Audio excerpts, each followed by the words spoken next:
আজকে নির্বাচনের দিন যথারীতি আমাদের মেট্রো রেলের প্রত্যেকটা স্টেশনে পুলিশ ব্যাপক তল্লাশি কার্যক্রম পরিচালনা করছে।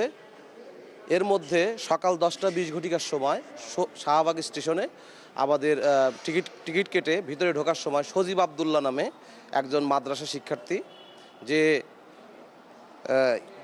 কুতুবখালী মাদ্রাসা যাত্রাবাড়িতে লেখাপড়া করে, তো উনি যখন ওনাকে আমাদের পুলিশ সদস্য তল্লাশি করে, তখন ওনার কোমরে পরিহিত বেল্ট দিয়ে বাঁধা নকল পিস্তল এবং নকল পিস্তলটি আর একটি পিস্তলের খাপের মধ্যে ছিল এবং তার উপরে আছে রিফ্লেক্টিং ভেস্ট, এবং তার কাছে পাওয়া গিয়েছে কোমরের অন্য পাশে পাওয়া গিয়েছে পুলিশের ব্যাটন, অর্থাৎ যে ব্যাটনটা পুলিশ ইউজ করে সেই ব্যাটনটা পাওয়া গিয়েছে, এবং সাথে এই পিস্তলের সাথে নকল 8টা গুলি।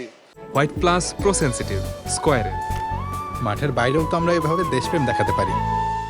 প্লাস্টিকের নকল 8টা গুলি উদ্ধার হয়েছে। আমরা তার কোটপিনে একটি দলের কোটপিন পেয়েছি, এবং যখন তার পাঞ্জাবিটা খোলা হলো তখন ভিতরে আরেকটি দলের লালমোহন তজুমুদ্দিনের সে জয়েন্ট সমন্বয়ক হিসেবে জয়েন্ট সেক্রেটারি হিসেবে তাকে দেখা যায়। আর আমরা প্রক্রিয়া শেষে শাহবাগ থানায় আমরা হস্তান্তর করছি এবং তদন্ত শেষে এর বিস্তারিত বলা যাবে।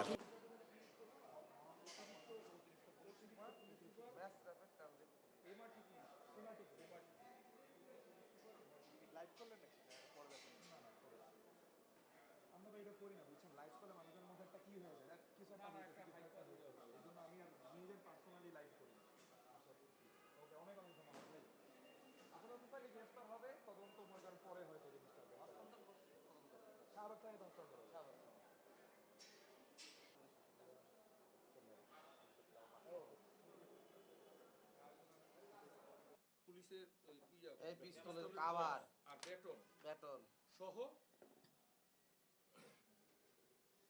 তাকে কয়টার সময় কোথা থেকে কোথায় যাচ্ছিল ভাই?